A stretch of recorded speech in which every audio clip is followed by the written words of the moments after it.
एक असा क्रांतिकारक ज्यांनी सावरकरांना भेटल्यानंतर ब्रिटिशांच्या नाकावर टिचून लंडनमध्ये क्रांतिकारकांची फौज उभी केली. मात्र इतिहासात त्याचे नाव दडपले गेले जेव्हा 1 जुलै 1909 रोजी मदनलाल धिंगराने क्रूर ब्रिटिश अधिकारी कर्झन वायलीला गोळ्या घालून ठार केली. तेव्हा यामागे एक अदृश्य मार्गदर्शक होते. ते होते तमिळनाडूमध्ये जन्मलेले क्रांतिकारक VVS अय्यर, ज्यांनी धिंगराला या कार्यासाठी प्रशिक्षण देत तयार केले होते.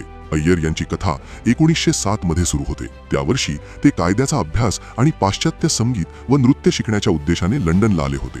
या दरम्यान इंडिया हाऊसमध्येच त्यांची भेट वीर सावरकरांशी झाली.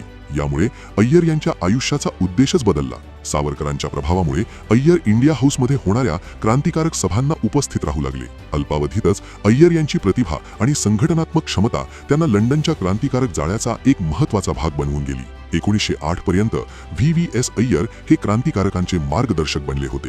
दर रविवारी रात्री इंडिया हाऊसमध्ये गुप्त बैठका होत, जिथे अय्यर क्रांतिकारकांना बॉम्ब बनवणे, शस्त्रे हाताळणे आणि ब्रिटिश अधिकाऱ्यांना लक्ष्य करण्याची रणनीती शिकवत होते. त्यांनी क्रांतिकारकांना मानसिकदृष्ट्याही सक्षम बनवले होते, जेणेकरून ते पकडले गेल्यास कोणतीही गुपिते उघड करणार नाहीत. हळूहळू इंडिया हाऊस ही क्रांतिकारकांची युद्धाची कार्यशाळा बनली. अय्यर यांनी तिथे राहणाऱ्या सर्व भारतीय विद्यार्थ्यांना कामाला लावले. उदाहरणार्थ, रसायनशास्त्राच्या विद्यार्थ्यांना बॉम्ब बनवण्याचे काम, तर इतिहासाच्या विद्यार्थ्यांना क्रांतिकारक साहित्य लिहिणे आणि प्रकाशित करण्याचे काम दिले गेले. अय्यर यांनी स्वतः क्रांतिकारकांना पिस्तुले चालवण्याचे प्रशिक्षण दिले. अय्यर यांच्या काटेकोर प्रशिक्षणाचा अंदाज यावरून येतो की जेव्हा मदनलाल धिंगराने ब्रिटिश अधिकारी कर्झन वायलींची हत्या केली, तेव्हा त्यांनी 5 गोळ्या झाडल्या. त्यापैकी 4 अचूकपणे लक्षावर लागल्या होत्या. इतकेच नव्हे तर धिंगरा यांना अटक करून त्यांचा छळ करूनही ब्रिटिश त्यांच्याकडून कोणतीही गुपिते काढून घेऊ शकले नाहीत. मात्र यानंतर ब्रिटिश सरकारने इंडिया हाऊसवरील पाळत वाढवली. त्यानंतर अय्यर यांनी लंडन सोडले आणि ते पॉंडिचेरी येथे स्थायिक झाले.